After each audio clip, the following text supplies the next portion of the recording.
This episode is brought to you by misogyny and the misrepresentation of the actual word.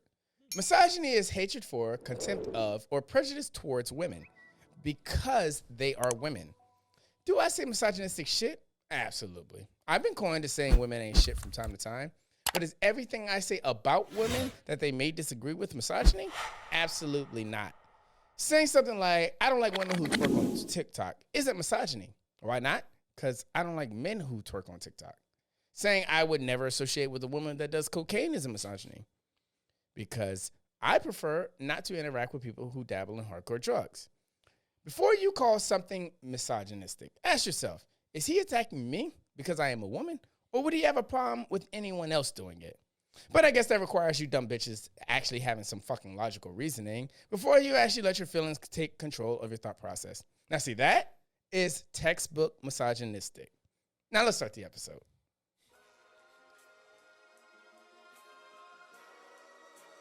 Sins and woes.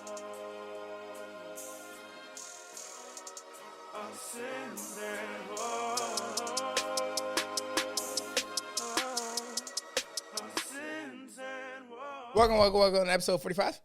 We're 45, right? Yeah, 45. All right, 45. And welcome to episode 45 of the Our Sins and Woes podcast where a bunch of dumbass millennials talk about the dumbass opinions, the dumbass perspectives, the dumbass mistakes, and the dumbass complaints. I'm your host, Nelson. Thank you for joining me today. Shout out 795 Production. Gang, we in this bitch. Gang, every episode, every fucking time. Shout out our Patreons. Shout out QH, Frank P, Jacoya J. Shout out Jacoya J. And Dedrick N. and David B. Shout out all our Patreons. We appreciate everything that y'all do for us. Shout out Zazzle. If you're interested in merch, you know where to go to get the merch that we have to offer. Make sure to tune in to yccentertainment.com. A lot of big changes coming into there. I definitely get my shout outs out. Yeah, definitely. It's going to be hard. The topics I got lined up, it's going to be hard, but I'm going to find a way to gotcha, bitch. Like what my non-existent biological father said to my mother. There's one. Shout out my non-existent biological father. Yikes. Also, if my non-existent biological father called my mother a bitch, I'd kill that nigga. But that's not the end of Got the follow up. Yeah, that part. As far as shout outs, that's all I got.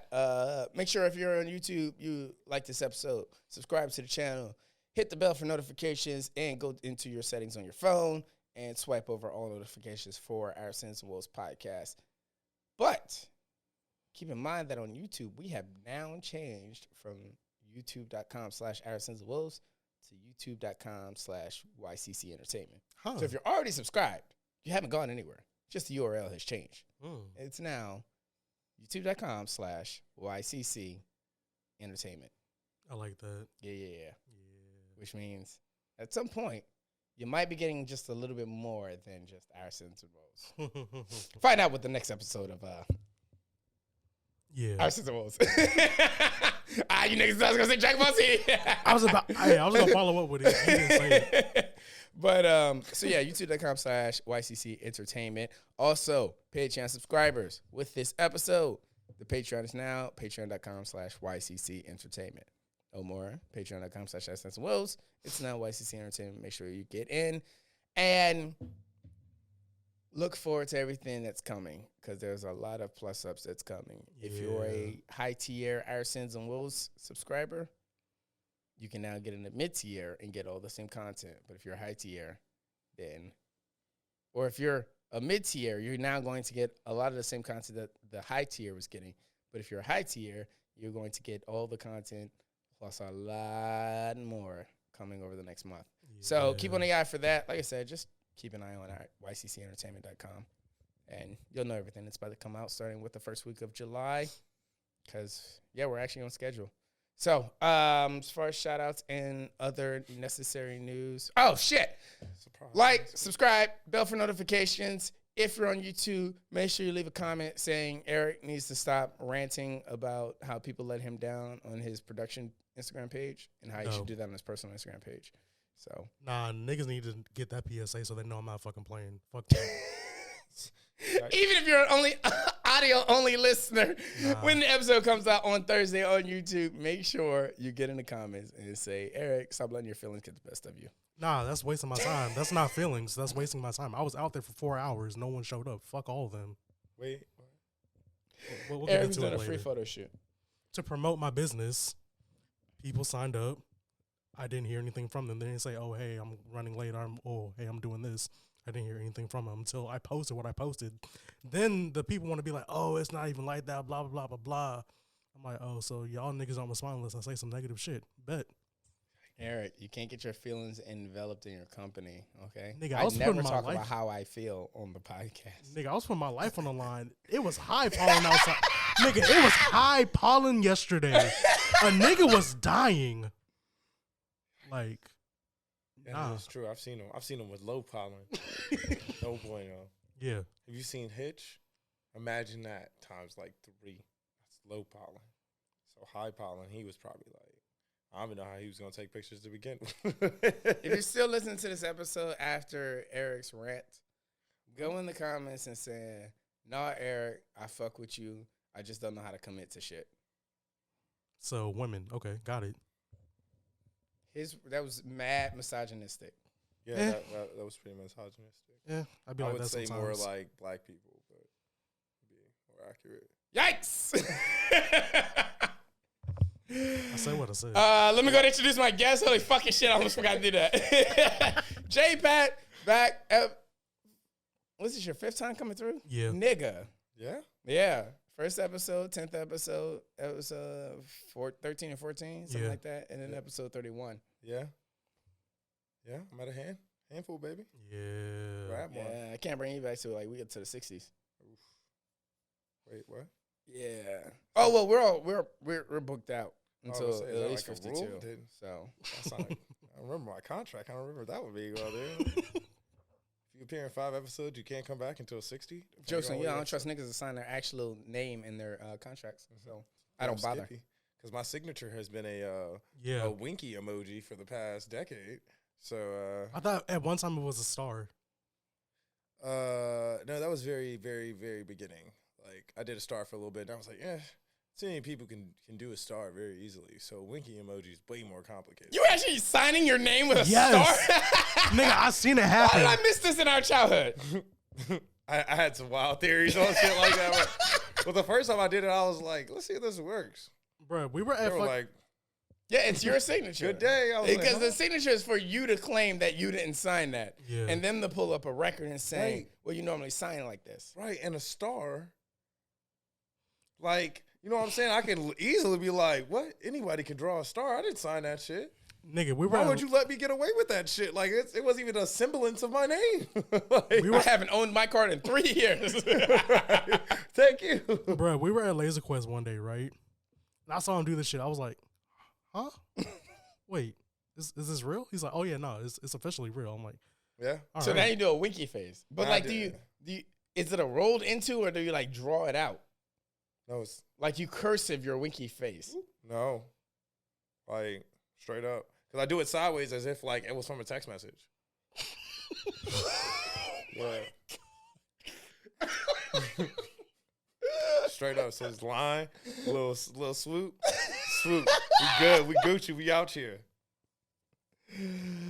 All How you right. been, J-Pat? You know, as you can tell, something the same old shit. That's for damn sure. The antics really ain't changed. That's for damn sure. Center of the day, will of the week. Yeah. Guess we still gotta figure out that drop. Center of the day. Yeah. Told a nigga. I went to a nigga I saw in Paula. I said, "You look like the type of nigga my ex would ignore my text messages for." Do I know you? Yeah. I had to pull up on a nigga like that. Cause you know, like, it's the funny thing about like my dating track record is like I've kind of realized that I don't really have a type. Mm-hmm. Like I have tendencies, but I don't have a type. Like, so you can't say like all his exes look like this, all his exes do that, every woman that he's interested in acts this kind of way or anything like that. I don't have like a type. Mm-hmm. But all of my exes have types. That's the crazy shit. like, outside of me, granted, maybe this is my dickhead energy talking, but I'm definitely the unicorn to most of my exes. Like, none of the girls I date niggas like me. Yeah, you're the exception. Yeah. I should be the rule, but I'm the exception. I wouldn't say all that. I think exception's a little bit better. Yeah. It's rare. Yeah. Yeah, but I should be the rule.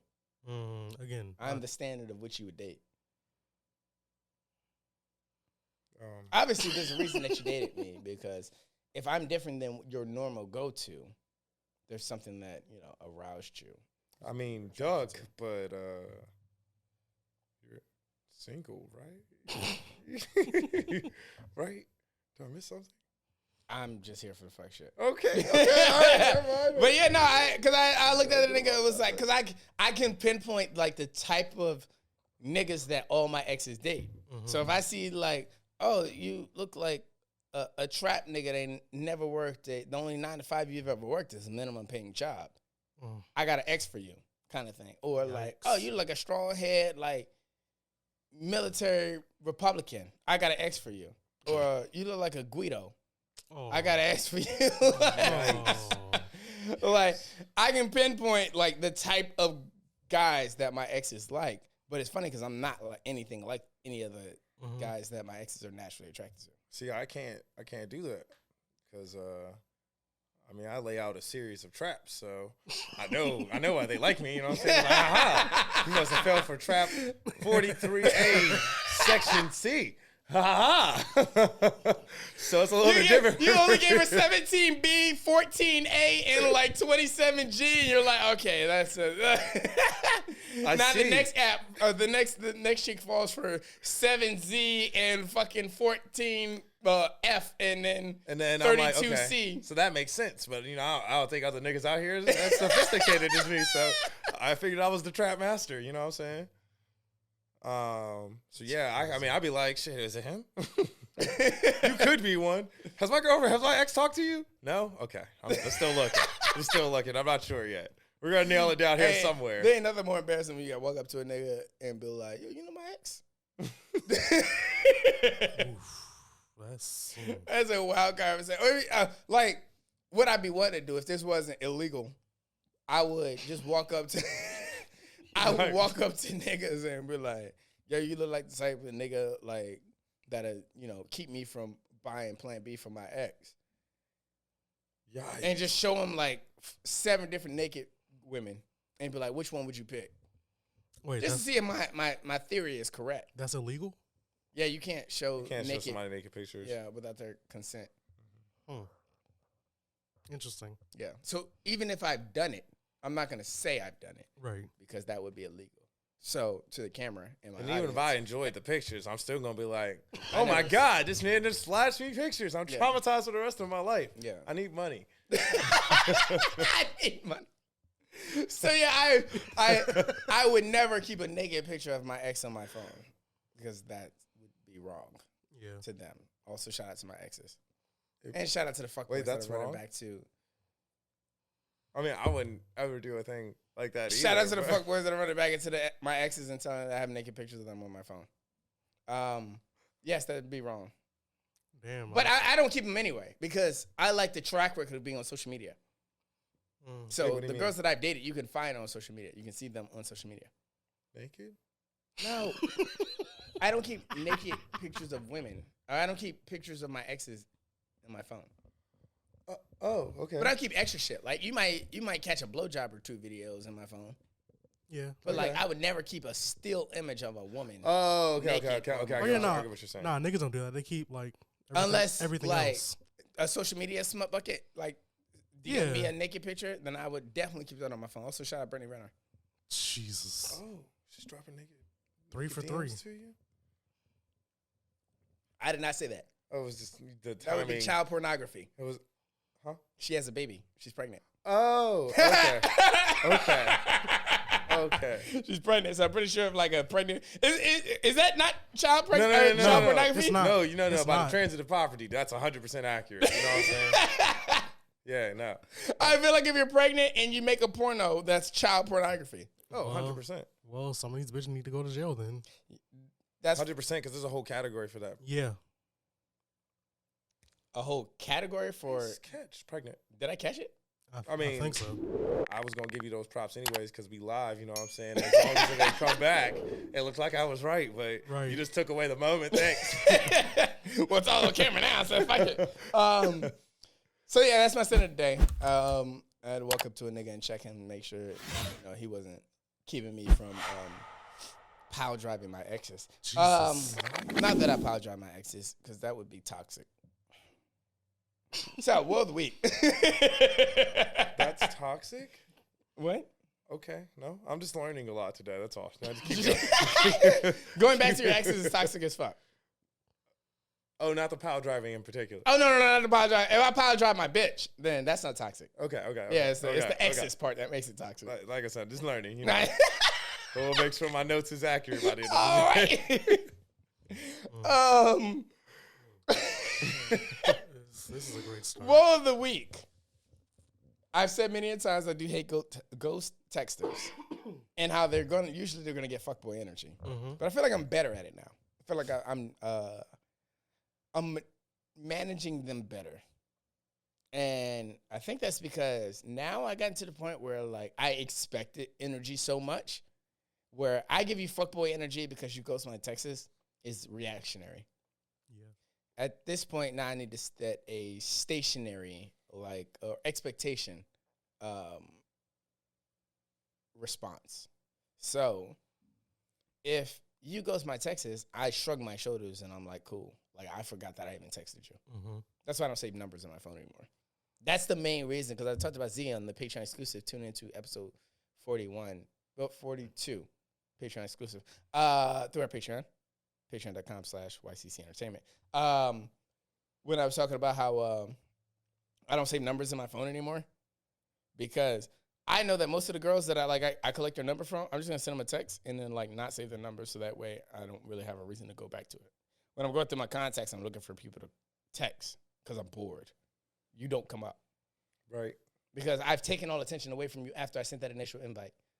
Now I have a thought. I'm like, hey, here's 3 options. You want to go do one of the 3 options? And if you flake, all I'm going to do is take those same 3 options and finally shift them over to a girl that's actually willing to accept one of those options. Then what I'm going to do is take those other 2 options that I didn't do and either save them for our next date, assuming that you act right. I mean, that it goes well.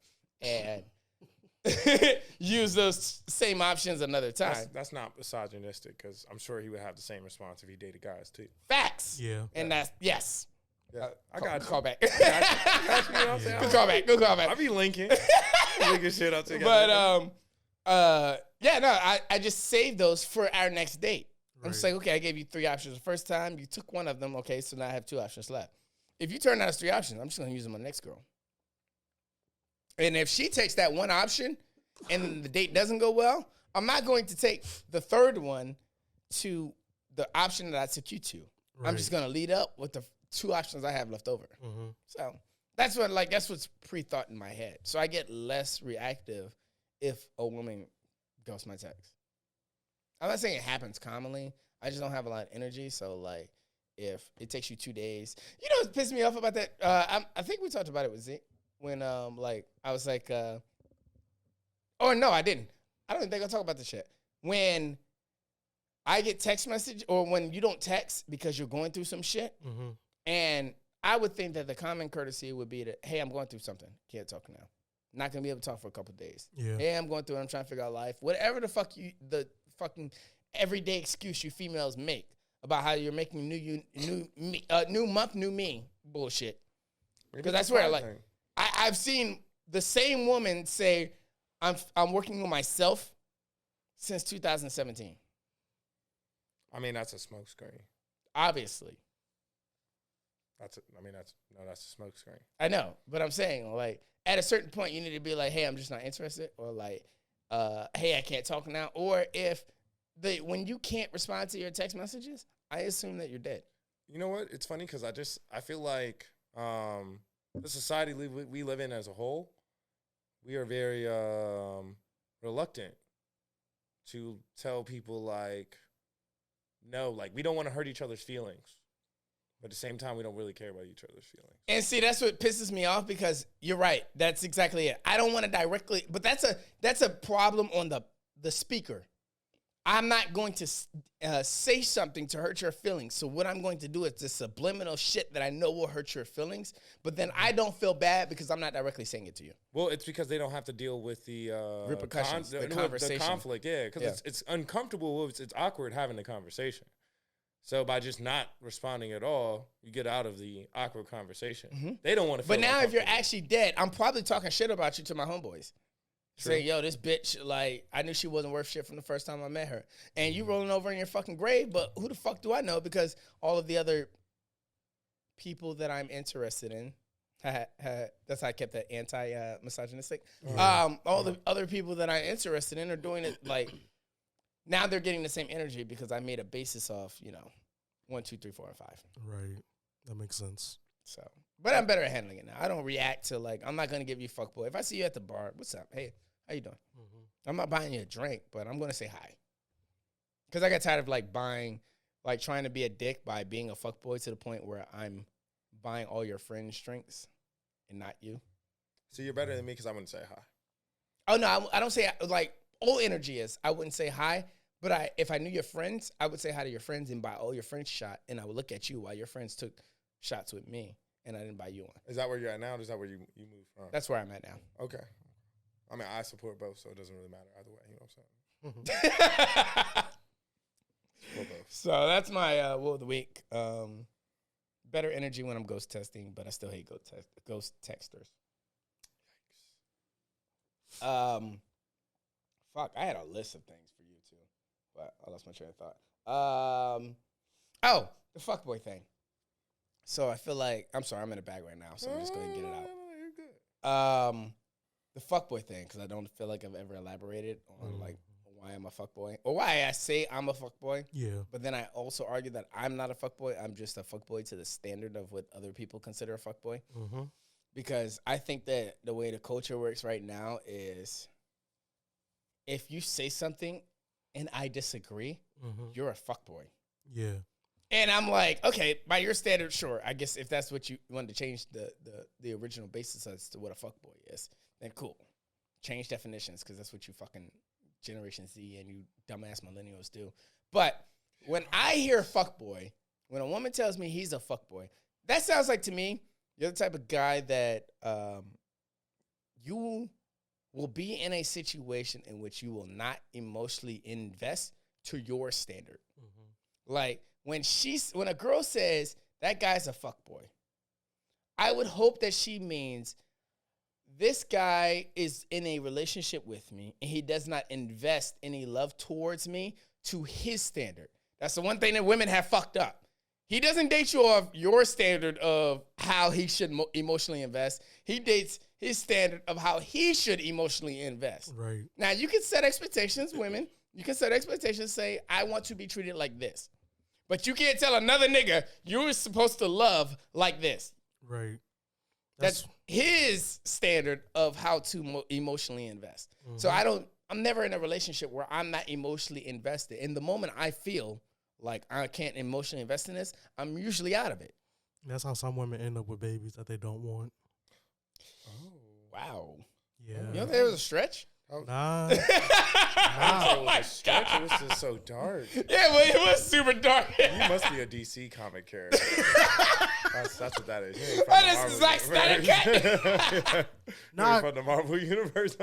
Nah, because like off of what you just said, they're trying to love them off of what they think, off of what the women thinks that the man should love them as. Mm-hmm. So they think, oh yeah, this baby will make him stay. Actually, just made him leave faster. Yeah. Well, and that's what pisses me off. Is like when women will say, he doesn't do this, he doesn't do that, and that's what I want. Mm-hmm. He's a fuckboy, or he's not emotionally invested. It's like, no, that's wrong. If he says he wants to do this and he wants to do that, and then he doesn't do any of that, then he's not emotionally invested. Right. But when you're setting an expectation for somebody else and they don't meet their expectations, it doesn't mean it's not love. Right. It's not your criteria of what you want in a loving relationship. And you would but it doesn't mean he doesn't love you. Right, and you would think those conversations would be had, prior to or in the beginning phases of that relationship. You're too busy talking shit with your friends. Exactly. I mean, no, I think just the concept of it is a lot of trust. Because at the end of the day, when somebody says they love you, you really kind of just got to. Because obviously, I mean, based off of what you're saying here, like everybody's standard of how they show their love is different. Yeah. So no matter who my partner is, unless like I find, you know, the cloned female version of myself, like I have to assume that the way they show love is going to be different from mine. So 100%. it's definitely going to be Can you a accept trust that? thing. Well, that's what I'm saying. That comes down to trust then. Because it's like you're telling me you love me, but based off of how I show love, this ain't lining up. You're not meeting the criteria. Yes, but does that mean that person doesn't love you?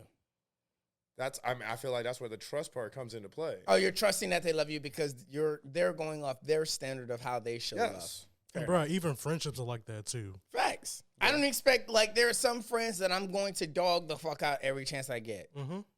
Shout I'm out one of them. 795 Production. Yeah, I'm definitely one of them. But Eric does the most for me. Everybody knows that. Yeah. And if you don't like Eric, fight me, bitch. But Damn straight. Also, shout out 795 Production. Yeah. But there are some friends that I can get out here and I can say some negative shit to. There are some friends that I will say negative shit to in front of, or I won't say negative shit to in front of other people. Mm-hmm. My best friend, that used to be like one of my strongest features. I'm like, hey, I can fuck with my best friend, but you can't do that same shit. Yeah, because we talked about that last episode too. What? How like we can say shit about our best friends or like about Oh, our yeah. family members. That was but, 2 like, episodes ago. But Was yeah, it? you're right. Bro, come on. You know I'm heavy with the numbers. Okay.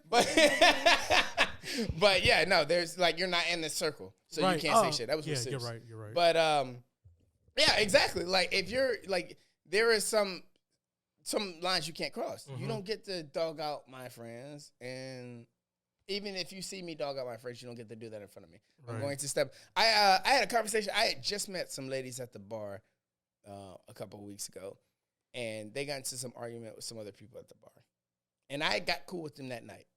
So, but I didn't know the other guys from Black or Blue. Mhm. So when I saw the guy do some disrespectful shit, I instantly started attacking him. And a couple of days later, I saw the same person at the bar, and he walked up to me, and it's like, she was wrong for blah, blah, blah. And it goes back to what Penrose said about, like, our level of how we handle relationships. Mhm. Penrose said this in the 20s. He was like, this is the difference between why you going to get cussed out in public and I'm going to get cussed out when we're back at the house. Yeah. You're right. She probably did say some disrespectful shit, but I'm going to tell you one thing I'm not going to do. I'm not going to correct her in front of you. Exactly. I'm going to attack you for saying something to her. And then when me and her get in private, now I'm going to correct her on what she said. Mm-hmm. But I'm not going to take your side while you're attacking, you as a stranger, attacking my friend. Right. That's how I handle all my situations. You don't get to attack my people. Even if they're fucking wrong, I'm going to back them. But once I get in the once I get in the private, now I'm going to dog them out for being a dumbass. Exactly. So, yeah, back to the original concept. I'm not really a fuckboy because I never invest in situations in which I'm not emotionally investing too. But because I say misogynistic shit, I'm a fuckboy. However, if you use the term fuckboy fluidly, then he is a fuckboy by all your definitions. Yeah, by all y'all definitions. Yeah, most definitely. Y'all being my non-logical thinking female viewers. Notice I said viewers and not audience members. Viewers of this episode of the podcast. Because all my recurring podcast audience knows that I love women. Yes, this is true. I just don't like what I see from women that I'm not interested in. Facts. Speaking of women, is the woke movement Yikes. putting women at a disadvantage? Should I hit the cancel button now or later? Wait, I gotta wait till I start when I know the bag's coming. Yeah. I was talking to my stepmother about this the other day. I was like, anytime you say stepmother, it sounds so negative. Yeah. I love my 'cause stepmother to death. No ifs, ands, or buts about it. Shout But, out to Disney for that narrative. That's what I think. I think like there's a bad connotation to stepmother. Yeah. Oh, yeah. You say stepdad, it's like, He's always a good guy. Stepdad. yeah. But like stepmother, it's like she's connotation to probably it. a bitch. That's what comes behind the connotation of like stepmother. But I was talking to a stepmother about that, and she was talking about like how women want to be so in power, so they don't want to feel like they can depend on a man for help in situations. Mm-hmm. And I'm like, I'm a man, and I depend on men for help. Right. Yeah. Like, why? Get your head out of your ass. Right. Like, That's really what it is. like if I'm moving, I'm not gonna move all the shit for myself. Like, I'm gonna call up my niggas, be like, "Hey, yo." Now I got a couple women I call too. All For my like- homegirls strong as shit. For like interior design, yeah, maybe, but like, Yeah, Like really? yeah. Okay. I know where you're going with this. And yeah, No, I mean, yeah. okay. She didn't move shit, but like she was there when I needed her to be. Okay. She was what I needed to be. Some of that gender equality going on. okay. Okay. No, she was there to help. She did the same role I asked a man to do, Which was regardless of whether you were able to meet that Wait. to move shit. Oh wait. I But thought we already covered that she didn't do shit. right. So how did she fulfill? I gave her the same opportunities that I would give a man, regardless of whether she met that requirement. That's all women. That's all okay. women want. Oh, I'm There not just saying. will I'm be not saying. opportunities. I'm not saying you were taking away the gender equality in the situation. Oh, no, If no, that's- no, if no, That's no, what you no. thought. No. Wait, why did she move anything? I'm just curious at this point. Wait, Why wasn't she moving anything? the dogs. Huh? The dog. The dog. Yeah. Are we Well, talking I about know the same you- situation? Wait, I know you don't have a dog, so Yeah. whose dog? Wait, so she came over to move stuff? And brought dogs. Oh, never mind. No. Okay. Skip past it. Edit. Edit spread out. You know what? Just we just gonna keep it moving. Yeah. So again, Is my nose bleeding? Stop. Shit. yeah, what horror movie was it where like they was all in the cabin and like everybody blinked and like it was a whole bunch of horrible shit. Like everybody blinked and like one dude's arm was missing, the other dude was like bleeding out of his eyes and shit. Oh my god. It was the movie about the book, but they were doing the parody movie of that. Maybe it was a Shit. scary movie then. No, it wasn't a scary movie. It It was movie a about parody book? of that movie, the ghost bitch that was in the like basement of the fucking cabin, and they opened up the book and it had all the symbols and devil shit. I can't remember. Okay, yeah, I definitely get That's what I was picturing when you was describing what you were saying just now. It was like, oh shit, like she busts open a book, kind of. But yeah. So that's my question: is the woke movement putting women at a disadvantage? Because we had this conversation last time at the end about like post recording Yeah. about. I made that statement about if I, as a man, own a company and I hire all men, I own a sexist company. Yeah.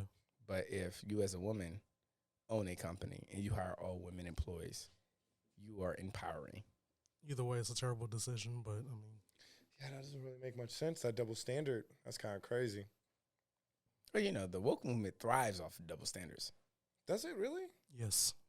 Wait, No. I'm genuinely curious.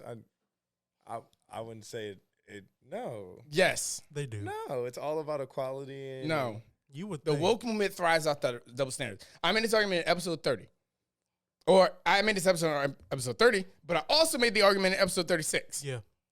How the fuck do I do these numbers? Where if you get a woman pregnant, it's because you couldn't keep your dick in your pants.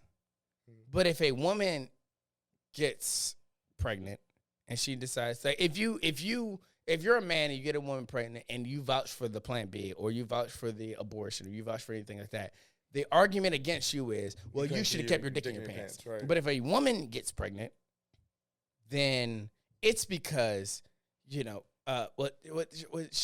things happen. It's never like she couldn't keep her twat away. That's never the conversation. Okay. That's a double standard. That's the issue. So yes, there's always double standards when it But I comes mean, up. is that really the basis of the woke movement, though? It's like, No, no, no. you know what I'm saying? Yeah, the basis of the woke movement is not based off of double standards, but a lot of the arguments that stem Oh, that revolve power around, yeah. that power the woke movement are double standard arguments. I can see that. Tell you, it goes back to that job shit. And there's no woman on this fucking planet that can tell me otherwise. As far as if I'm a guy and I hire all guy employees, regardless of whether they are the most qualified people on the fucking planet, if I have 20 applicants, 10 of them are guys, 10 of the women, I hire 10 of the guys, I'm a sexist. Yeah. But if I'm a woman and I have 10 female applicants and I had 10 male applicants and I hire all the women, regardless of whether the women were the most qualified for the job or not, I'm empowering them by giving You're them that a strong position. woman Yes. with a all-female workforce. That part. Yeah. Double standard. Giving women the power to be their own part. bosses. And yeah. Can't get behind it. Stupid. So is the woke movement putting women at a disadvantage? Yes. Because now I can't take half your argument seriously. I'm about to say that. I think what it is it's setting them up to be basically put into a position where it's like, oh, but I thought you were a strong woman who didn't need no help. And I mean, I definitely feel like it sets them up to be ridiculed by the petty kings for damn sure. Facts. But I mean, I don't know. It just depends on how the swing goes. Because right now, I can tell you, women have a lot of power. Facts. They can shut down whole corporations. Facts. Because we can't say anything. Facts. But that's Like- the issue, is what we say can be misconstrued to your advantage. Yeah. And it's gonna 100%. get to a point. I would honestly hope that in today's society we'll get to a point where, like, what I say is just what I say, and it doesn't go anywhere past that. Yeah. I can say the most misogynistic shit, and then after that, I can hit, Warning. Cancel culture is imminent. and then everything that I say is irrelevant because I've pointed out that, like, oh, I'm comedy styling this shit. This is a joke. We're playing around. At a certain point, there is going to be a time where people can be able to take a joke. I honestly hope, but I do think there's going to be a certain time where people can just take a joke for what it is. That's how the world used to be. And I think that, I'm about to say, but life works in that, circles. with that being said, I would say that's the reason why it won't be, because I feel like a lot of this power stems from the fact that there was a big portion of time where it was like, oh no, I'm just saying it as a joke, and it was taken. Now one person has basically stood up and was like, no, I won't stand for this. So now all of them are staying. Like, it's like Pandora's box. Yeah. It's But- out now. It's not. You can't put it back in. Yeah, but this is going to lead into cancel culture real strong, because here's my fucking issue. I had this conversation with a homeboy earlier today about he was asking what are, like, generational setbacks that we go through day in and day out. Like, what are things that keep us from progressing forward? And me, as a podcast host and a owner of a podcast network company, I always say cancel culture is the thing that holds us back the most. Us as millennials, cancel culture holds us back the most because you don't have any kind of freedom of speech. You should be allowed freedom of speech, because as far as I'm concerned, you motherfuckers be on the front lines arguing for freedom of protest, but then y'all forget about the other 7 requirements of the first fucking amendment. But that's not here or there. I make the argument about cancel culture all the time because people step out of bounds when it comes to the voice of the minorities. And I don't mean the voice of the minorities as far as, like, you know, every race in America that is not white. I mean the minorities as to the realm that you are directly speaking about. And then you're talking about the minority, or you're talking from the perspective of that minority group. If some Joe Smo comes out and says this, that, and the third, and black people was thrown in there, now you've affected 13% of America. Cool. You have not affected the majority of it. Or 13% of America come up and speak up. You have not affected the majority of America. So anybody that responds does not get to speak on the behalf of America. Only 13% of 100% is complaining. But now, if all of that 13% is black America, you have offended black America. So now, black America has every right to respond. That is a way in which cancel culture is justified. If Right. if it was 51%, if you affected 51% of black people in America and 51% responded, yes, that's how cancel culture should work. But the problem is you have 2% if a comedian makes a transgender joke and it affects 2% of the transgender community, which already makes up what? 1% of the company? Yeah. Now you've affected a 2% of a 1%. So now this 0.2% is setting a standard of the entire country. Mm-hmm. And you haven't affected the majority of your group or the country. You are 2% of your group. You are 0.2% of your country. Ain't it funny how numbers work? And that's what pisses me off about But cancel now culture. you've taken this whatever away from the entire country. From the entire country. And I think the thing that pissed me off the most about it was Family Guy. Family Guy said they weren't going to make any more racist or gay jokes in their episodes anymore. That's sad. And it's like, why? Because the 1% of the 1% Right. complained? Right. You have 5 people on fucking Twitter going on a fucking rant about it. You know how many people on Twitter? The fuck? So- Coy Leray has fucking 2.7 million followers. That should show you how many fucking followers. Can you fact check how many followers Donald Trump has? Yikes. He's not on Twitter anymore. Has his account been deleted? Yeah. Or is he just not allowed to post? No, his account has been deleted, I believe. Find out how many followers Barack Obama has. And then my case will rest. So I don't think the minorities of a minority should be speaking for the majority of all the majorities. That's my issue. Yeah, If you're affecting transgender people and a certain percentage that is less than 50% is affected by that, you don't speak for the entire transgender community, nor do you speak for the entire American people. You speak for yourself and everybody that lies for you, and that's fine. By all means, speak your point for the people in your realm. But you can't come out here and say, on behalf of all transgender people, on behalf of all black people, on behalf of all Wakandans, on behalf of all fucking asexuals, on behalf of all Coy Leray fans, you can't be doing that shit. Like, you're not going to go anywhere with that. And that's where cancel culture is fucked up because we pay too much attention to the lower percentage. I want to rant. I'm sorry. I think, well, the part that bothers me the most about it is that there's no, one, I feel like when it comes to something that's opinion-based, that's not something you're allowed to cancel somebody for. Now, depending what your opinion literally is. what we cancel everybody about. Oh, no, 100%. But now I feel like, let me backtrack actually, because I can't say that 100%. I feel like depending on what your opinion is, for example, if you have somebody that's saying like, nah, I feel like the cop who killed George Floyd, like, was in the right, like, obviously that's going to cause some controversy. That's going to fuck with your ratings. Like, if you're talking about something that's current event right now, yes. But if you're talking about something from 10 years ago, just look at this country, you know what I'm saying? Like, less than 100 years ago, it was okay to have, like, a colored... on a nigga? Yeah, exactly. You know what I'm saying? God. Like, but hit the cancel button. Holy shit. Warning.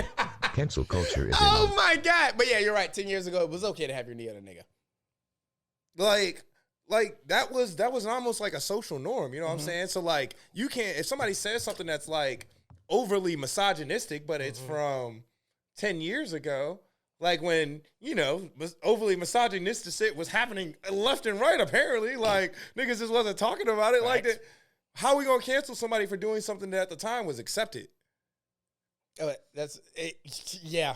I was about to say, but that's what cancel culture does, but that's your argument, so I get it. Like, I would get if you talking about something like, oh, this man just said happened this shit yesterday. Yeah. Like, yeah, that man's clearly off his rocker. The nerve of this, does he not know the state of the world he's living in? But it's like, come on, bro. Like, even me, like, and there's not even some cancel culture shit. Like, the way I view certain things, I can tell you 5 years ago are different now. Like, fucking different. Yes.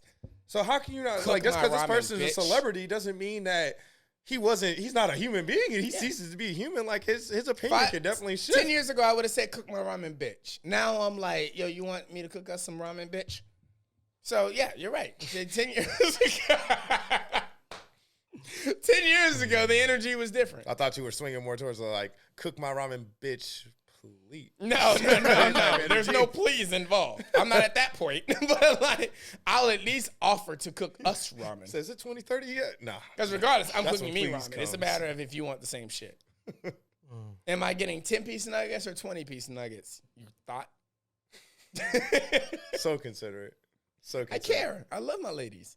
So I don't concerned. care about getting them fed. I might call you a fat bitch afterwards, but I'm I'm kidding. I don't talk to women like that. Yeah. Except my homegirl Sarah. Shout out to my homegirl Sarah. But I don't talk to women like that. Now, I would also agree, though, like, if you sign a contract and it says, like, for your contract, like, you know, you're not allowed to go on social media and talk about X, Y, and Z topics on social media, then at that point, my nigga, like, when you signed up to get that paycheck, that was a part of it. You couldn't talk about those things, and you knew that. Yeah. So you need to have some self-control. You can go talk. Why I is mean, that even a thing, though? but that's shit. I'm not a celebrity, and my job is like they can definitely fire me for some shit that I do on Facebook. Oh, 100%. If I had like a company logo on and I go out to the bar, and I'm that's why a lot of acting people cool. would never know my fucking history. But because of that, But if me and you can do that, then celebrities can definitely do that shit. That's what I'm room saying. It's talk. a level of self-control. yeah. So it's one thing if it's like you signed a contract that said you would not do this shit. Because at this point, bro, in order for you to get that money and be a part of this, you have to abide by these rules. That's something you signed up for.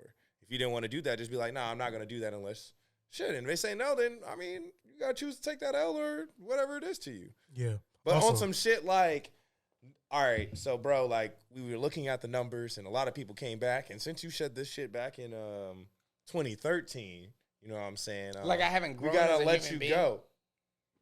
I'm sorry. I am thinking of a very specific person when I'm talking right now. The guy from The Flash. I can't remember his name. Yikes. Oh, I know what you're talking about. Yeah. But that was basically a situation. Like some of his Wait. tweets. You're talking about the guy that played the Flash in the new Justice League version? No. The guy No. from the Flash TV show. The He TV played show. the Yeah. elongated man.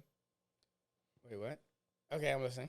But basically his situation was like he had said some misogynistic shit on Twitter. Oh, so he was talking.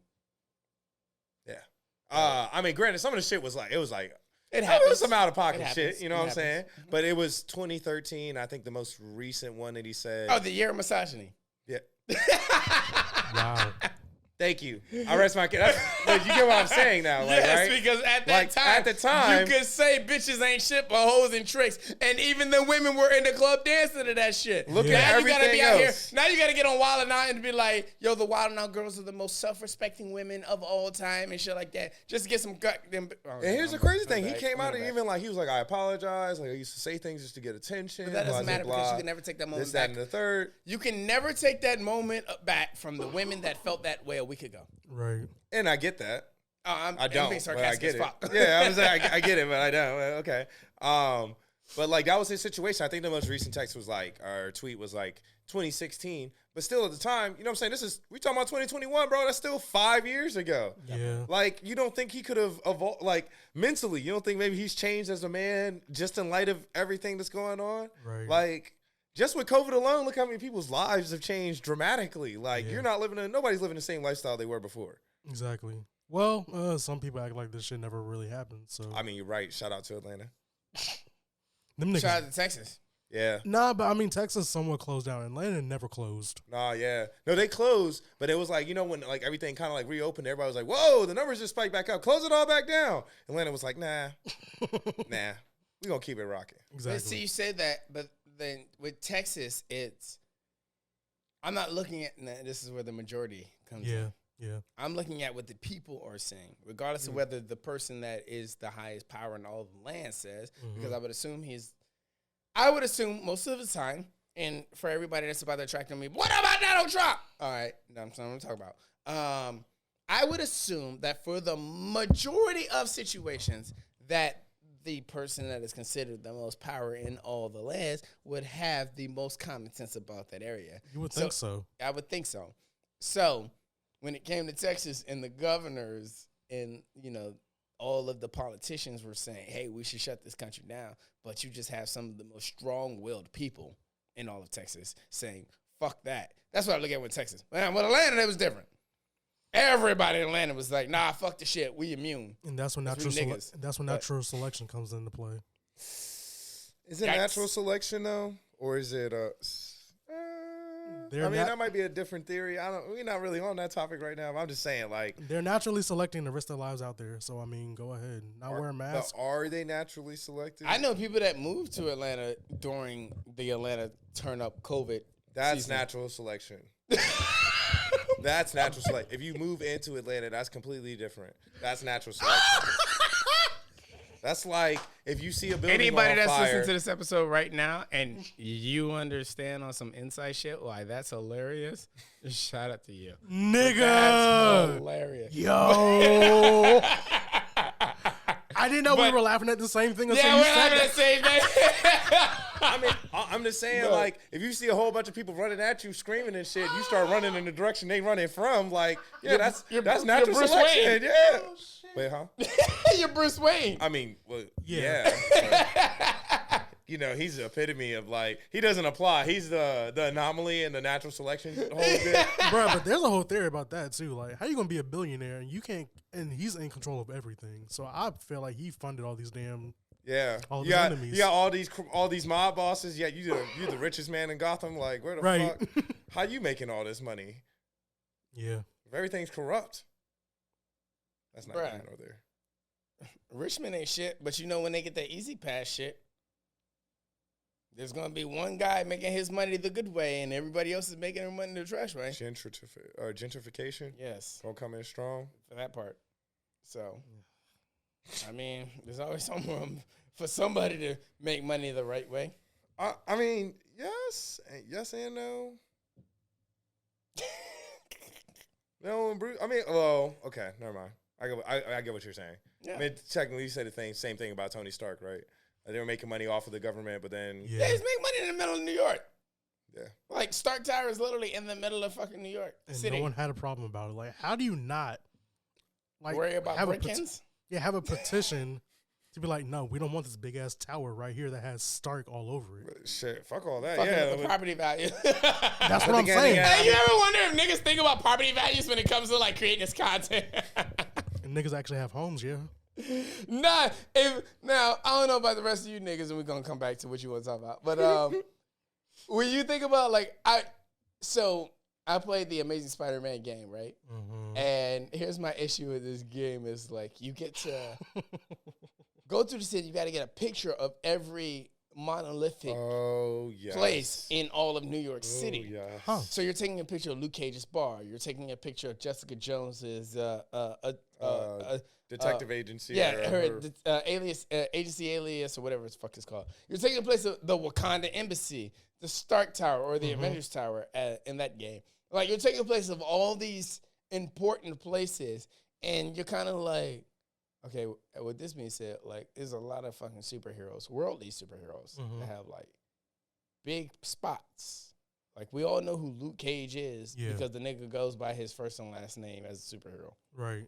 Nobody says Power Man. We just say Luke Cage. So, if this is the bar that Luke Cage works at, if we all know Jessica Jones is a superhero and this is her detective agency, how is this shit not boosting the property value of all of New York City? I have questions. That's a good question.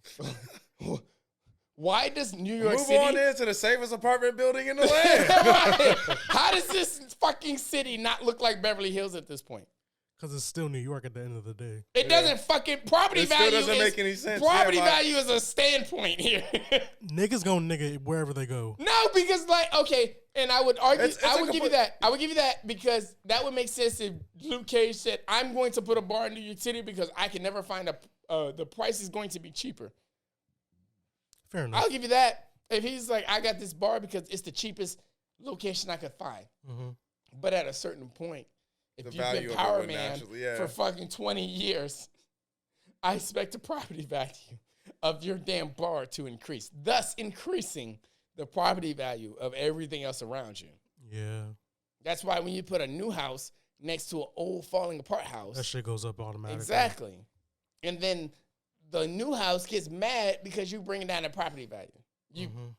I mean, they brought yours up, but you Yeah. brought theirs down. Yeah. So yeah, I New don't York know. City should not be as far as comic book goes, New York City should not be the shit. Also, I mean, just from your point in that game, like, because a lot of those places they have you take pictures of are like superhero like Yeah. headquarters, basically. for these Wakandan people. embassy. You know, you got Jessica Jones, Luke Cage. Like, these niggas are all within 15 minutes of each other. That part. But it's like, you know, this whole game, I'm the only person out here. Y'all niggas ain't come home this entire time. Bro, you stop honestly, getting no help. I always get wondered no help that. from nobody. I drove by all your houses. Where were you niggas? Everybody in town's on vacation? I didn't drive by, bro. I swung by for multiple times. I'd have been up and down this bitch, nigga. I was at your crib. There was niggas driving the car recklessly right outside your bar. Luke, what the fuck? You couldn't step outside? You give me a hand five, stop the car for me. Help me get that no damage. Nigga, throw a Show rock me or that something. much- that Throw much a easier. rock or Right. something. God Nah, damn it. bro, I always thought about that shit though. I'm like, why is it? I can't get no help, bro. All these heroes in New York Right. within this 15-minute radius. Like, I'm talking about 15 minutes swinging too. Yeah. Like, come on, bro. There should never be a reason why somebody has a standalone comic series Yeah. if they live in New York. Hell no. I don't Like, know how Spider-Man did it for What kind of criminals y'all got? Almost 1,000 chapters.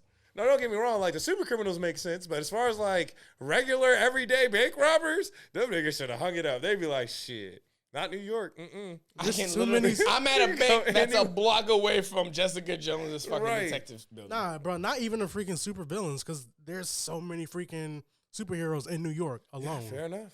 It's Hell's like, Kitchen. There's what? The Defenders damn near based out of Hell's Kitchen. Yeah. There should be there's no reason why the Defenders have to deal with worldly issues in Hell's Kitchen. Nigga, there's 4 superheroes that consistently team up. And Hell's Kitchen is what, 14 fucking blocks? Yeah. yeah. What? Like, I would understand, like, Tokyo, Japan, because, like, Tokyo is, like, a big-ass That's massive a big fucking ass city. But Yeah. like, yeah, no, can like space all that Hell's shit Kitchen out. is a section. Yeah. You talking about the boroughs, bro. We got Yeah. heroes Yeah. in every borough You got the of the Bronx, city. got Multiple Queens. from each one. Like, yeah, nah, let's, you know. But How is they not overcrowded? And how do they build their buildings back up so fast after every war? that they There's have? a name for that. What the fuck do they call them? And where do they find the money? Disaster cleaning up people. yeah, it's like disaster relief or something like that. Yeah, there's like a comic book based off of people that clean up behind superheroes. But every goddamn year, And bruh, I would just move out of New Since York. the 60s. It's called job security. That part. Yeah. Okay. High demand, Yeah. not minimum Never wage. going anywhere, bro. That part. You can definitely move up the ladder too. Right. After like the A lot of first, movement. after the first 2 little battles, I would have been like, you know what? This state's not even worth it anymore. I'm That part. leaving. I'm leaving. I'm moving to Wakanda. Yeah, but that's the thing. That's part of like, you know, the benefits to the job. Yeah. You get to travel. Yikes. You know what I'm saying? All First right. year it's New York, then you get to go to Sokovia. You know what I'm saying? Then niggas go fuck up Germany, some airport. You get to go out there. Like, and now you get to go to Wakanda, a city that nobody even knew existed until just recently. Guess what? Yikes. Dibs, because they need cleanup. And there's thousands of like dead ass alien corpses everywhere. You get to fucking, you know what I'm saying? I wonder Like, where they dispose of all of that. though. exactly think the shit you get. You can just pick up all sorts of little nifty items. Like, Like ooh, Thanos' This ship. is one of Black Panther's claws. It got a little blood on it too. How much you think that's gonna go for on eBay? It's a very lucrative job, bro. Like, That should be a fucking TV series in its own. Just like a I'm regular trying to tell nigga. you. A regular Yeah, nigga nigga. just cleaning up should be They like, can get ooh. me on it. I'll be all sorts. I'm like, yeah, buddy, yeah, buddy. Them good people over at the Stark Foundation.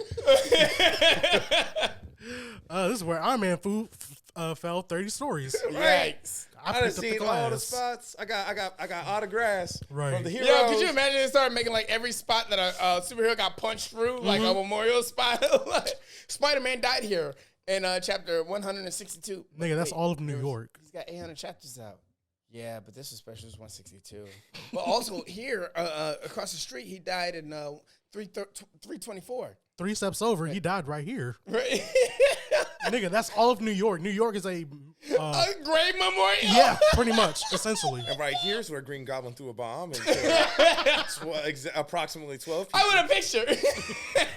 The explosion woke me Right. up. The explosion woke me up. I was like, what the fuck is going on outside? I hate comic books. But coming off of that animated series and everything like it, you definitely want to talk about the lack of attention in everything that is movie made, content made, as far as TV shows, all that shit. Get in your bag, my nigga. Yes. I don't know. It's one of those things where I know we actually talk about it a lot. Well, I've heard it talked about a lot with Marvel, because Marvel does a really good job of Almost at 60. Marvel does a really good job of paying attention to those little small details. For example, like I can't remember. I think it was either I think it was Spider-Man: Homecoming. Mm-hmm. At the end, where Tony's talking to Peter, and he's basically about to have like a press conference to announce Peter's Spider-Man, but yeah. Peter ends up being like, "Nah, I gonna don't take a want to do break." it." I'm good off that. Right? In that scene, a lady walks up to him and is like, "Hey, you're on in 90 or you're on in 60." From when she says that to when he walks out is 60 seconds. Mm-hmm. She they didn't just have that character just come in for no reason. Oh, they do that well. Exactly. They, like as far as like a lot of movies, and that's the one thing I will say a lot of movies are good at. When they say, "Hey, this is going to happen in 60 minutes, 5 minutes, or something," and you watch the, even if you include cuts, Yeah. and when you watch the time limit, because CinemaSins does that shit all the time, or CinemaSins or Cinema Wins will actually like give hella respect to movies that do that. They're Where paying they attention will to those say, details. "This is going to be this time," and then this much time is going by in the conversation. It's like, yo, right on the money. Right. So yeah, So there's that, and obviously I feel like that should be praised. yes. But at the same time, I feel like that could happen in every single movie. Yeah. But we have a lot of. I mean, basically, we're in a time where like nothing's really original, right? You know what I'm saying? Most of the stuff we watch is either a remake or something, or a reboot or something, and because of that, these reboots, these remakes, I'm not gonna they let you are. complete it. This was, or no, never mind. I will let you complete it. I was about to say Netflix does some good shit, but then I realized Netflix based a lot of this shit off books you never read. Yeah. So, But a except lot of Underground them- Six. Underground Six is amazing. I think it's based off anything, but Underground Six is amazing. It is amazing.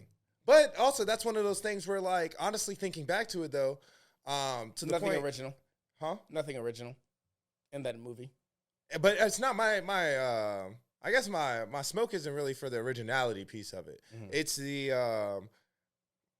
I guess the best way to word it would be like the respect for the craft. Yeah. Yeah. Like taking that, because we're at a point now where everybody should be held to these standards. Like there shouldn't be anybody making a movie where it's just like, well, I mean, just because of the fact that we're this person, we're so and so, like we can just make this and people should like it. I mean, obviously, like first thing that kind of comes to mind is like some of the DC films. Like obviously, you can kind of see that. Like they were real, like Justice League, Man of Steel. They were really just kind of going off of the way that they were. Yeah. DC. Yeah. Yeah. Because if you look at some of the plot points in it, like, or even just like how they portrayed the character, like in Man of Steel, I've never seen such a dark Superman before. Yeah. Granted, I'm a very open fan. I think it was justified in the Zack Snyder cut of Justice League. I will say that. I think Superman being as dark as he was because where he had come from and what was going on. I like that this nigga was punch, heat laser, punch, heat laser. Because of where he had come from, what had just gone on, he's still trying to remember who he was and all that. That was fine. But yeah, the neck snapping in the first movie, you're right. But That even was- beyond the neck snapping, like you got to think of Superman holistically as his character, how far off the mark they were. The whole basis of Batman v Superman is that Batman was upset with Superman because during his fight with Zod, was somebody killing that got everybody. close to him got killed, right? Yeah. Superman from the comics wouldn't have allowed something like that to happen. He would have lured He would've Zod punched away that nigga from in the face. city and fought him somewhere away from all the civilians. Oh, well, you know, like This Superman beat his ass through the whole city the for only no time, reason. the only time Superman fights and nobody has to get worried about it is if Batman's there. Yeah. Because when Batman, or when Doomsday was an issue, they were in an empty town. Yeah. Because we're gonna call the Zack Snyder cut the canonic version of the series. They fought in an area where there were no civilians, where they had all left because of radiation. So the only time that you don't have to worry about civilians is if Batman's there, because Superman don't give a shit. But I mean, that's what I'm saying. Like that type of attention to your like whoever wrote that movie clearly doesn't know anything about Superman's character. Facts. Like the only purpose that scene showed was for visual effects. Buildings being destroyed. You But could have done that in an empty place. Once again, I mean, it's funny because I was talking to Brandon about it actually the other day. Like, Shout out the Blur Watch podcast. when you're going from like when you're going from a comic to like live action, obviously like certain things just aren't. Also, gonna, shout out to that fuckboy ass Brandon nigga from episode 21. yikes! Yeah, I hate Brandon because Eric's always trying to compare me to him. So much negative energy. Yeah. Fuck you, Brandon. They are exactly the same. Look at them. Stop saying that because when you say we're the same, it makes it sound like me and him are the same age. And being that I have almost 10 years on the nigga, just say Brandon acts in a way that is similar to his daddy, that is Nelson. You guys have similar personalities. No. See, no, just say he wants to be you when he grows up. Brandon is actually Nelson from the future, come back to the past to get underneath Nelson's skin. I to can make get that. him who I'll he's give you gonna that. I'll be. give you that. I'll give you that. I'll give you that. As long as it shows an age difference. When he says it, it always sounds like we in the same category. So essentially, Brandon is future Trunks, Oh gosh, don't give him that. but for Nelson. Okay, It's like, kind of irrelevant, but it's necessary. But Future Trunks came around when Trunks was still like. we'll skip past that. This is my poor plot writing here. All right. Back to attention to detail. In relation to the poor plot writing that is all these movies. I just brought it back full circle. Fair enough. But it's crazy because, like, I mean, obviously the DC movies aren't known for getting the best of reviews. Yeah, But you look at movies like, I think they have better action sequences. I will. yes, Actually, fight me. Get in here. Actually, if you're listening to this on YouTube, fuck it. If you're listening to this on audio platform, get in the comments on YouTube and hit the dislike button and say you disagree, that you think Marvel has better fight sequences.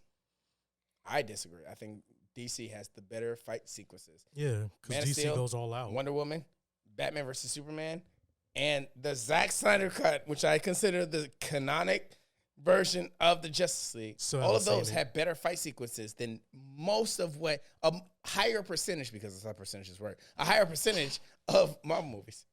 yeah, I can agree with you there. Yeah, I don't think any DC movies had a bad fight sequence, except maybe Shazam. Yeah. Shazam had good moments, but Shazam wasn't that kind of movie. Shazam is actually one of the movies that's like prime example. Like, did you notice that those sins? All right, so the sins when they start off in the movie, first thing you see them do, right? Savagely rip apart this fucking room of council members, right? That he comes and sees it's his dad's people's basically, right? They savagely and brutally kill all these people, throwing people out the window. Don't give a fuck about nothing, right? But also something else. Once you get towards the end of the movie, they have this phasing ability. Where they can pass through walls and shit. No, and like when I think Shazam is one of the people that tries to like punch him or something like that, and he phases right through him. So like that's pretty difficult to deal with, right? You remember how they got around that? Oh, don't worry, I'll tell you. They didn't get around it. For some reasons, the demons just stopped doing this phasing ability that they had. Think about it too. Hey, don't you hate when like you watch a movie and you be like, yo, what happened to that special feature that you Right. had? Like, And it's just like, why? But why? Like, so it's like, why? Like, did you just forget? As somebody writing the movie, did you just forget that you had already like previously presented to the fact that like, oh yeah, by the way, they can kind of like phase through stuff, but then like they lose this fight and it's bro, like, they do that in y'all all lost. superhero movies all the fucking time. They it's like, so bad. the villains forget that they have certain powers, or the heroes forget that they have certain. Spider-Man 2 is my biggest. I have the biggest smoke for Spider-Man 2 because Spider-Man 2 is one of the best outside of. I still think Homecoming and Far Away From Home is better than Spider-Man 2, but I think Spider-Man 2 from the Raimi trilogy is one of the best Spider-Man movies. yeah. But there makes no sense. When you fought Green Goblin, okay, I'll let you have it. Green Goblin's he's got a version of the super soldier serum. Okay. You fight Venom, okay. He's powered by an alien symbiote. Yeah. You fight Harry Osborn, okay, he's got the Green Goblin's super soldier serum. Yeah. All these make sense. When you're Spider-Man and you punch Dr. Octopus, there's no reason why you should be Yeah, you should be letting him out cold in comparison. There's no reason why you should be hitting this nigga 17 times in one fight scene. There's no reason. That's a one and done. Right. If he can't deflect all your He's attacks, a regular fat nigga. I mean, but granted, he did have extra arms to defend. That's himself. irrelevant But to how much pain he can take from a what I'm punch. saying, yeah. Like, if he can deflect all of Peter's attacks, that's one thing. But if he takes one, that should be it. The fight should be over. It's And like the thing is, Mysterio. Peter Parker has Ooh, he's come yes. out many a times and said, I pull back my punches. Okay, Superman, I get it. Unless you're fighting Doomsday, you want to pull your punches. But you still hit these regular bank robbers with enough force to knock them out in one hit. You one punch man. What's the difference between a regular bank robber and Dr. Octavius as far as getting hit, as far as durability? Nothing. Fair enough. No, nothing. Those harms did not affect his durability whatsoever. So, everybody else, I'm fine with. The way he fought it, he fought Green Goblin, he fought fucking New Goblin, he fought Sandman, he fought Venom. I let it all aside. It was when you fought Dr. Octavius, I'm trying to figure out how this nigga's eating all these punches. But you want to talk about, I mean, when you talk about superhero movies, X-Men First Class, love it. Great movie. Arguably. You don't think so? I don't like any of the first X-Men movies because as far as they're all Wolverine movies with other people involved. Wait, X-Men First Class was... Oh, okay, you're right. First Class. All right, I'm thinking X-Men, the first movie. I mean, X-Men First Class was the first. You got me though likable because it was a movie. Wolverine cameo, so I was like, oh shit. No, you're right. I was X-Men like, First wait a Class minute, was the hold first on. likable, the first actual X-Men movie. You remember those suits that they wore at the end of the movie? The yellow suits. Yeah. Charles actually went out of his way to make a comment about the fact that they were bulletproof. You remember how Charles ended up paralyzed? He took a deflected bullet to the back in one of those suits that he went out of his way to comment to say was bulletproof. That's fucking ironic as fuck. You remember at the end of the movie how like it was this big thing because you got this big group of Russians in the ship and you got this good big group of Americans in the ship and they both got missiles, they about to fire at each other? Yeah. You remember how earlier in the movie how Charles goes into the CIA and he's now frozen the whole building and nobody's moving? Yeah. This one man's got water for the water fountain just constantly going into his nose, lip area, you can't move. But yeah, he couldn't use that to employ to stop these people shooting missiles. You would think, right? Thank you for joining us on another episode of Ask Me the Most Podcast. We are the fuck out of here. I cannot wait. I can't wait anymore with this shit. This nigga spent so much time making bullets and then dedicated the rest of the storyline of the franchise on the fact that he got shot. In a bulletproof suit. Like, anything that Hank invented from that point on should have already just been deemed as boom. That's probably not going to work, my dude. Because previously, before donning these bulletproof suits, we're going to say bulletproof in air quotes now because Right. I'm not sure. I'm not sure. Maybe it was a special kind of bullet. It had to be imaginary. Nope. I'm pretty sure it was CIA grade, like military weapon, but hey, whatever. Even before that, this was also because you got to remember in this movie, Hank wasn't a blue hairy guy, right?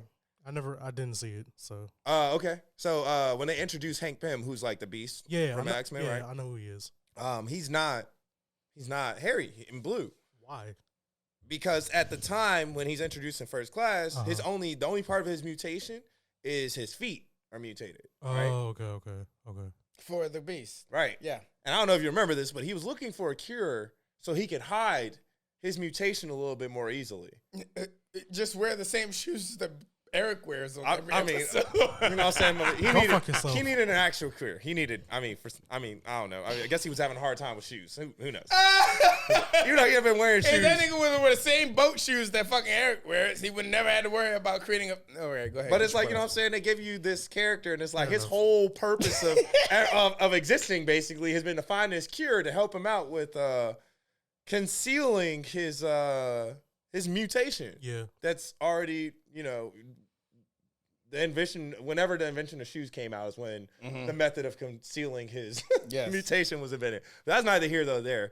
He makes this serum that's supposed to do this, which he decides to take right before the biggest battle of like the movie, right? Because I heard about that part. yeah, he's worried about the bad guys, you know, making fun of his feet. The other mutants that he's now going to battle against, I guess. That was his main concern. So he's like, let me take this serum. Guess what? It did nothing for. It didn't work. No, it didn't work. In fact, it made his mutation even more unconcealable because now all his skin is blue and he's hairy all over the place and he's the Beast. It's just crazy. So I have just realized that the Beast from X-Men is the most sensitive bitch ever because you're about to go into a fight with all of like the bad guys, and the one thing you're worried about is fixing your feet. Yeah, pretty much. Yo, he's thought level bitch. I swear, he's thought level bitch. that movie was riddled with like shit that just like, if you look at it, it's like, nigga, that makes no sense at all. You remember how he found Shaw? He went to this bar to where these Nazis were hanging out, former Nazis were hanging out, right? Yeah. To interrogate them, get information to figure out where Shaw was. Doesn't do that. He just kills them instead. He looks at a picture of Shaw on a boat that's in Miami and says, oh, he must be on a boat in Miami. It's a picture of a man on a boat. Literally, he could have been anywhere. You don't know when the picture was taken. But Can we talk about Blade? So you want to talk about inconsistency in movies and absolute moments where they make no sense? Can we talk about the fact that like vampires could just wear sunscreen and motorcycle helmets and not feel the effects of the sun? so it's like, why did you need to do I'm all trying to this figure shit for Blade in the first place? Like, why y'all been giving my man so much smoke? Like, you need him in order to evolve when apparently sunscreen is all I'm you trying to need? figure out how you put sunscreen in your eyeballs. I feel like whatever takes direct contact from the sun would be affected by the sun. Right. Okay, if you cover your face in sunscreen, I can almost let that slide. But that means you ran sunscreen through your hair. You ran it through like every point of your fucking body, inside your earlobes, all that shit. But your eyeballs, I feel like your eyeballs should be burning out your fucking face. You should be walking around looking like Ghost Rider. Yeah, I mean, but basically though. But also, like, you know, the evolution part too just kind of kills me because it's like, all right, sunscreen does apply. So Why do you need this nigga's blood? You could just sunscreen up every day. Apparently You're white. You do it anyway. everybody's a day walker Wow. around here. It doesn't matter. Shout out to my man A Sapiens. Even the Matrix. The whole premise of the Matrix makes no sense. That movie is inconsistent as fuck because Makes no sense. Neo was the one. And Oh wasn't yeah, really like the Morph. one. Well, but Morpheus just decided that there was no indications to get out of everybody in From the what Matrix. I got it was a prophecy before Morpheus' time. I recently just deep dove back into the Matrix. So what I got from it wasn't that Morpheus had made Neo the one, or Morpheus was the one that decided that Neo was the one. Exactly. But the concept of the one was before. But I don't have Morpheus' smoke time. with the concept of the one. I know where that comes. That makes sense. Okay. But the fact that he picked Neo to be the one didn't make sense. There was no indications for him to pick Neo to be the one. Also, mind you, It was the pill. huh? He picked the right pill. He he brought guessed Neo correctly? to him because he thought he was the one at that point. That's why Neo had the option of picking the pills. He already assumed Neo was the one. Why did he assume Neo was the one? Exactly. they never explain that. You just know that Neo's the one because Morpheus says it, but there's no apparent reason for that. Yo, leading up Morpheus to was a that point. dickhead. The agents, they started off the movie by putting a bug in his stomach. Never Yeah. used it. They never used it to find him. Wait, that's why they put the bug in his stomach? It was a tracking bug, yeah. Yikes. And the only reason why I can imagine that tracking bug was put in there was so that they can then later take it out in the car and throw it right outside the window of where they now parked the car to go inside and meet Morpheus.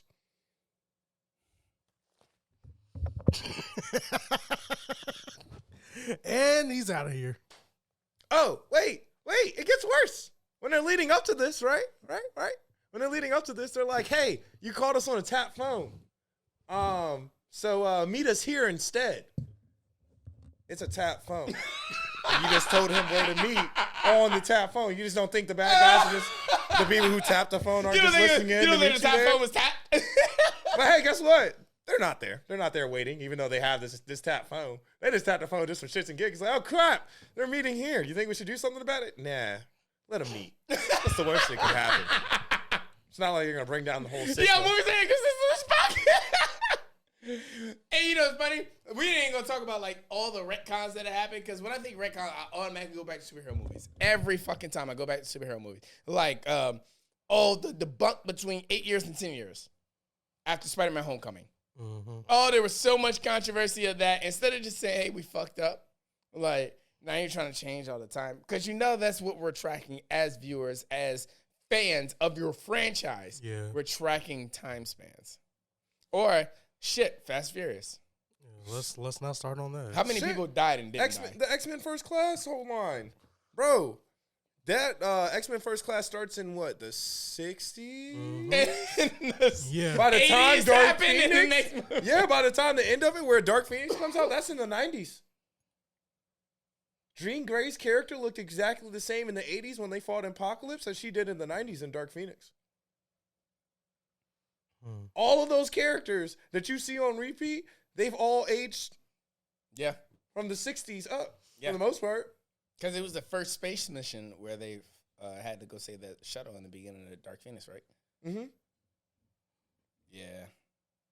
Like, their time jumps was fucking crazy. Especially considering the fact that apparently all the mutants have the power where they just age slower. I didn't know about that. They're adding superpowers to Marvel characters I wasn't aware of. I thought that was some shit exclusive to Wolverine. I was like, goddamn, like all of them? All of them have this. Cool, I can get behind that. Time just doesn't matter. Yeah.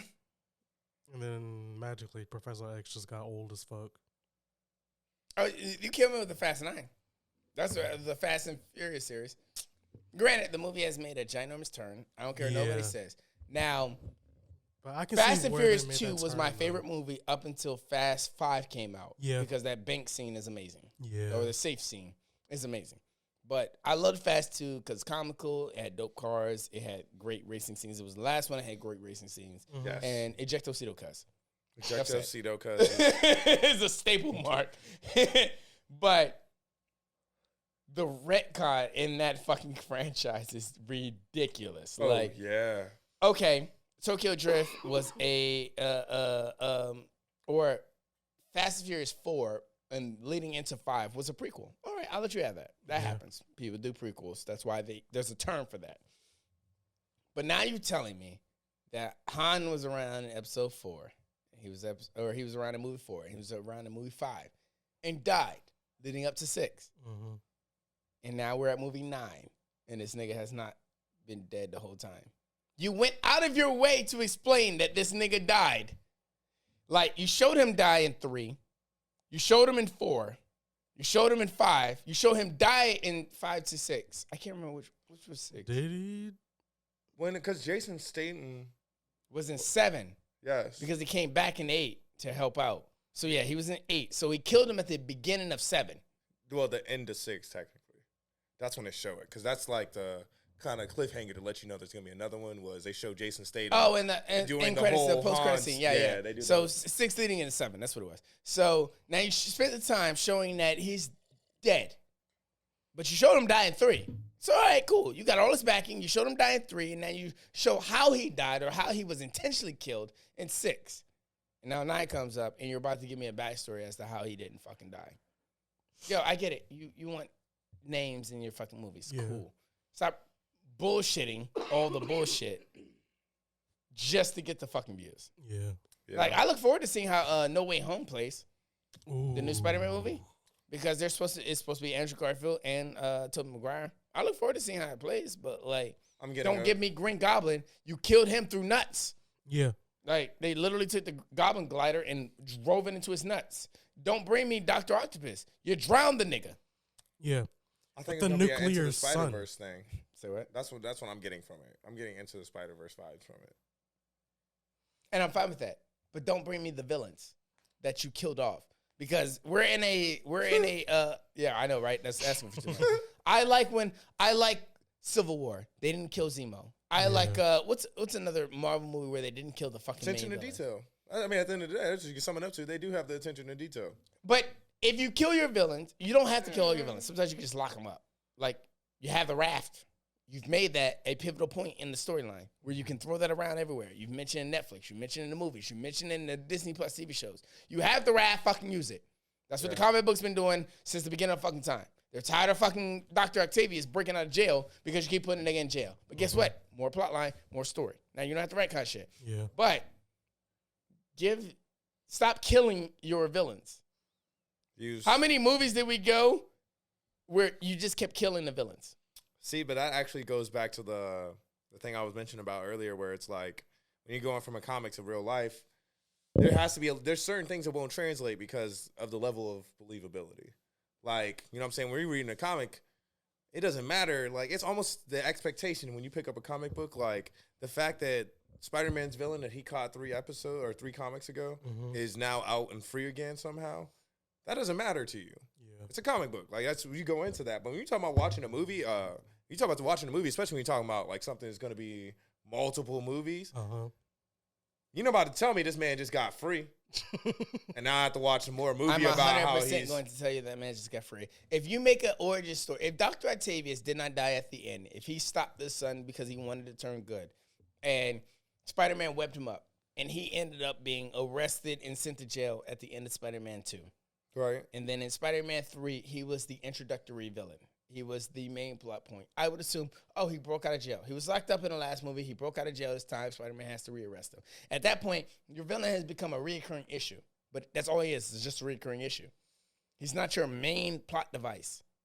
That's the problem. They worry about plot devices so much I'm trying to think of one movie that said, hey, this guy was a villain in the last movie, and now he's just a regular nigga in this movie. Other than, like, Thor. But I think Loki has too much character development for him to just be another regular nigga. Yeah. So I can't think of anything outside James of that. Bond, Wait, what? Mr. White. Was a villain in one movie and just... He was a villain in Quantum of Solace. Mhm. But in Skyfall. Spectre. Oh, Spectre. In Spectre, I mean, he's basically, he's villain-esque, but, he's dying. Yeah. You know what I'm saying? He's basically just somebody that James has to go talk to get some information from.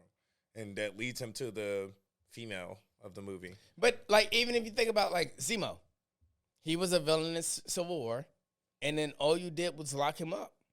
Mm-hmm. And then you were able to use him later on down the road. So you're not pulling, like, nonchalant characters. And you're still put him back away to then be used Lord again. Dan for You put him away to be used again.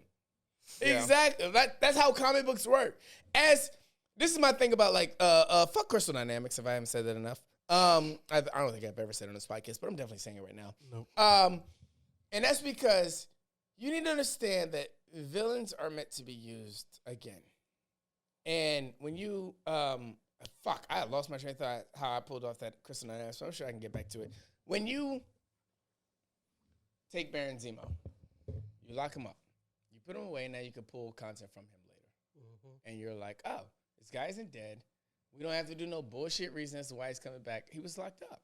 Yeah. Whatever other reason that he comes out of jail and becomes an issue, I'm sure you'll explain it there. The guy was a baron. He owns money. So the guy's going to come back. There's no reason why you have to keep killing off these characters and introducing these new characters. Give me a Sinister Six. How am I going to get, based off the Marvel movies, how am I going to get a Sinister Six movie if you keep killing Well, off these characters? they kept Vulture alive.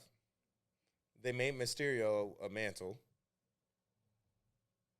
very easily because he already had a team working with him. You made him an illusionist, so you could literally say he died without Well, dying. I mean, he was working with a group of people. The only person who died in the movie was Jake. Yeah. Nobody else did. They And, didn't really and show him nobody die. else they showed being brought to justice. Yeah. So, I mean, you got to think he was literally just the face of it. I mean, granted, he did come up with the technology, but at the point when it came to operating it, he couldn't operate it and be Mysterio. Fair. So his team was they have to know how to do what he was doing. They just need somebody else to put into the helmet. That nigga had a writer. Huh? So that nigga had a writer. So no, actually, I was talking to Brandon about it because this is where my Spider-Verse vibes are coming Also, from. fuck Brandon. All right. This is where my Spider-Verse vibes are coming from. But so they have Vulture still alive. Mm-hmm. They made Mysterio a mantle. 127. And they bring in Andrew Garfield because they've talked about Jamie Foxx's Electro. Yeah. Right? You got Tobey Maguire. You grab one of his villains. I don't know which one they're going to bring. Because to your point. Sandman. Yeah, I mean, Sandman would be the only option. Then you just have to introduce two people. And, I mean, technically, you kind of got Shocker in the wins. Yeah, you have, wait, what? You Shocker. have Shocker And from... Chameleon.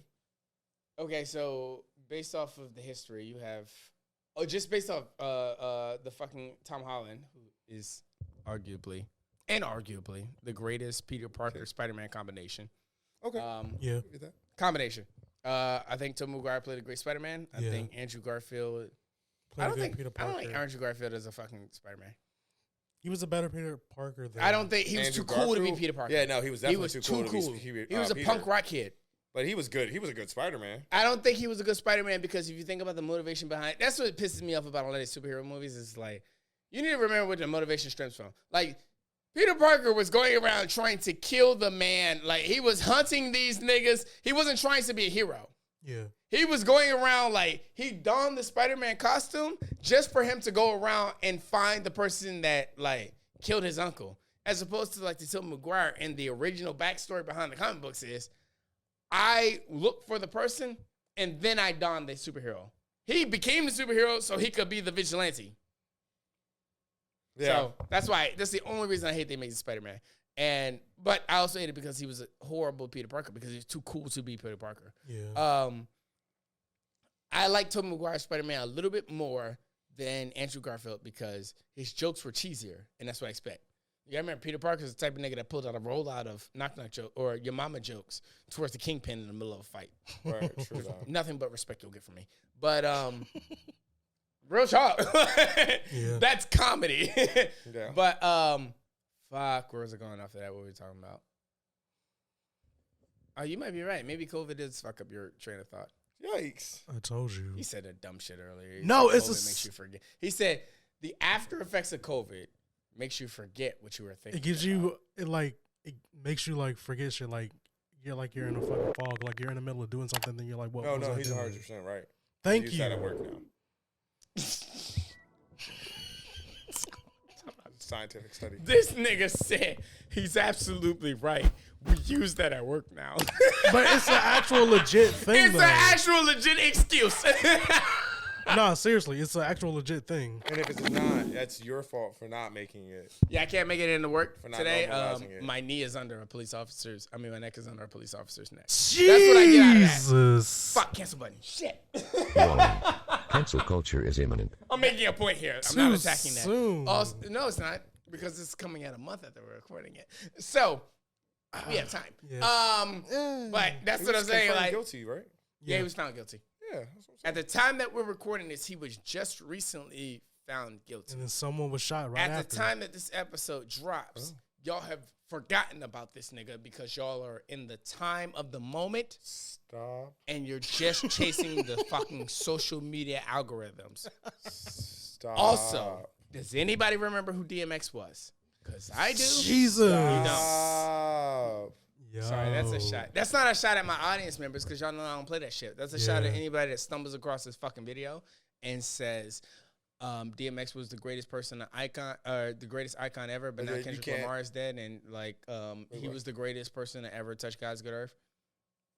I was gonna say, those people who have like R.I.P. DMX, but like they can't tell me 5 DMX songs. That are not singles. How did you listen to our last episode before it came out? This.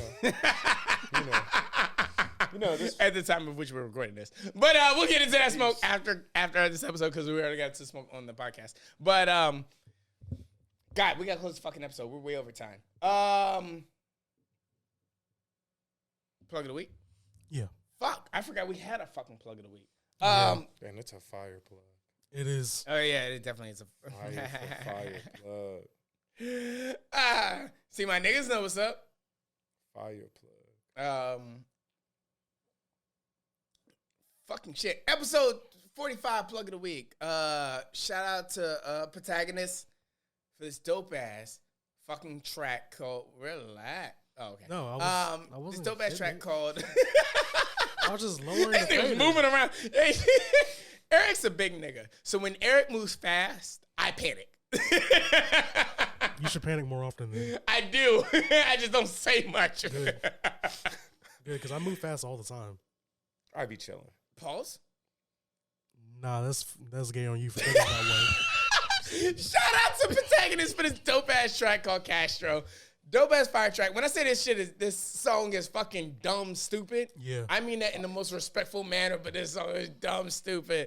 Oh, I'm talking my next bitch to this track. But Wow. shout out to PSQS for this dope ass track called Castro. Make sure you check it out. It'll be plugged in the SoundCloud playlist plug of the week. Y'all know where to find it. Volume 2. It's out there. Catch it. That's it. All right, plug of the week. Castro, check it out. Mundo osso angola wala contenta. Que sua que anda tu rouba né o tempo. Que mundo osso angola wala contenta. Mundo osso angola wala contenta. Play with a kitty like the cat in the hat. Fire con deal, step a single, how about that? I'm in between the thighs. guys, I'm notorious brat. A dope rug rat, little rascal pack. So fresh and so clean, so I admit they'll report you. Ain't trying to fuck, baby, I'll ignore you. My heroes are my enemies, you say that's a lie. You can never idle someone that was made by God. Drink up for summer, drink up for winter. Ass center for tequila when it's December. Ride for my niggas and beat on my enemies. Eat, sleep, cock and repeat. I take a tip from my bitch to be discreet. Women are my dream, so I can't sleep. Rise to the top for all you dummy reminders. They speak on your name, send me yes, remind them, nigga, hold it. Ride for my niggas, middle finger on side. What these hoes doing for a damn pond? I take it up, might if I to beat it, might if I to eat it. Breakfast your set, I'm gonna beat it. Leave no stinger, winner inside the beast. Brock Lesnar, I'm always here to eat. Reckless abandon, no time to sleep. Leapfrog my way to eternity. Never trust your enemy, cause they always watching. Only girl I trust is God herself. I pray she keep me locked in. Found myself a new relapse. I found my Eve in the garden. Castro, my main ex, and see how she get rotten. Yeah, fucking puto pera. Yeah, Cállate que la boca estúpido niño pinche huevo sweat. yeah. Fucking with P's and Q's, boy, you ain't even ready for us. You ain't ready for this shit. Arriba. Talk to him, Pat. Welcome to Narcos, Cali Cartel. Me and Q got the BB to make it eat well. If we come for you, just know we mean well. If we come around your shorty, she forget you just like the ink well. Most of y'all don't ink well, I use ink well. And yes, I recite, top of my mind. And it's all over for all of you guys, period. I wake up to a fine Nokia mommy, calling me Poppy, telling this Gotti like Voorhees mommy. The skin on my killing like I'm in Voorhees body. I'm relentless, my intentions is the finish. I will end this, make an entrance to say Karina Stoy and Casa, no say. Friend of victims, they ain't want no aim. They ain't want no aim. I can't get enough. Asked for a sting, so I gave you the bus. Then the bell ring and I gave you the snuff. Flew out of the ring like Martin in the gloves. Nighty night, let's bury the body. Go in the work and suit, go on my body. She see the riches and I see a hottie with at least about 1 million bodies. Looking for a come up, I ain't talking no cold. This rat nigga, but she definitely not a mole. Not stuck to me like a beauty mark. I definitely see how these cuties are. Trying to get it set up, I ain't talking on stage. She only want me cause I'm touching the stage. Soon to get paid, become dangerous. Trying to have me some contagious kids. Mundo osso lá wala contenta. Mundo osso lá wala contenta. Mundo osso lá wala contenta. Mundo osso lá wala contenta. Fidel é fidel de casa. Fidel é fidel de casa. Fidel é fidel de casa. Fidel é fidel de casa.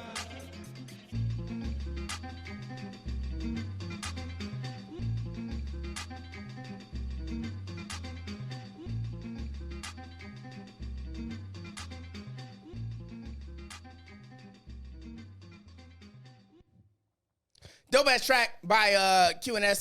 Shout out to Patagonist for the dope ass track, Castro. That shit is fucking Yeah. fire. Like I said, I'm getting twerked on by my next bitch from that song. Bass go heavy. Shit, that sample is ridiculous. sample It's is not even just a sample; it's the flow because like it's that. He came into the beat with that energy. That Yeah. energy's on some different It's not even the energy. It's the because it sounds like a very Southern American like song. Yeah. So I guess it is the energy. It's the flow behind like when you hear like a black person rap on a Hispanic beat. That's what I get out of that. It's like that's a fitting fucking flow for that kind of track. So yeah, shout out to Patagonist for that dope ass fucking track. Cash Show, you'll be able to find it in Volume 2, Plug of the Week. Catch it and everything. If you didn't know, you can always catch the Plug of the Week. Just listen to the whole playlist. Both playlists, Volume 1 and Volume 2, are always on YCC Entertainment / Our Sins of Woes. If I didn't say it already, make sure you get on youtube.com / YCC Entertainment and subscribe to the YouTube channel, because even though you're subscribed to Our Sins of Woes podcast, you won't be able to get all the other content that's coming out of YCC unless you subscribe to those specific podcasts or you're on the YouTube page. So, yeah. You got anything else? Any positive notes to leave out before we get out of here? Yes, positive note. Cancel culture, like Thanos, is inevitable. It's coming for us all no matter what. So I'm just going to say whatever the fuck I want. And go back in time and fix it later? I mean, if I can figure out the timepiece. I mean, but at the end, Look out, cancel culture. but in the Finding end, you and destroying you. Thanos Slap you still back. lost. I am cancel culture, bitch. It's funny because actually, right after he said I'm inevitable, he failed. You know what Yeah. I'm saying? He made the empty snap. You know what I'm saying? Right? Yeah. He's like, I am inevitable. Tink, tink, tink. I don't know how he didn't notice that the stones. That's another one of those things where it's like y'all didn't think that all the way through. Like you get this surge of energy when you put all the stones on, but when you take Hey, them no off, nothing happens. bullshit. Yo, I fucking hate this nigga. Nothing happens when you Every take them other, off. Though. he put one stone and went, ugh. He But put you- 5 stones and went, nah, it's cool. Yeah, and then when you take them off too, nothing happens. You have no idea when they're gone. By You the don't feel way- that power just leave you or anything. Nope. what the hell happened to Gamora? Because she just dipped off and never returned. That's Oh, with who no they- transportation? Yeah, Right. that's weird. Yeah, that's so weird. How the fuck did she get away so fast? I guess she must have got the power to fly and survive in outer space as well. Yeah. Once she came back from I'm still 2014. trying to figure that out from Captain Marvel. Like, how does your suit breathe? But that's not the end of there. Because at the end of the day, you still have human DNA. But like, she's a Yeah. woman, so empowered. Hoorah. That's right. You're a misogynist for asking questions. Facts for trying to understand. Eric, what time is it? 2 kicks and a hug. 2 kicks and a motherfucking hug. Oh my God, my favorite segment. 2 kicks and a hug. Shout out to the men that still rely on the pull-out method during their whole level escapades. Dumb bitches love y'all. Shout out to the women that say they deserve a 6-figure nigga, but got hella kids with different baby daddies, hella college debt with no degrees, and a minimum wage job. Dumb niggas love y'all. Shout out to the black people that have left so many people tell them they weren't good enough to the point that they are now proving their self-worth, not to someone else, but to themselves. We love you. With all that being said, to all my millennials, being your age of sin, and everything you say as well. And to everyone else, this has been another episode of the Addison's Woes podcast. Peace!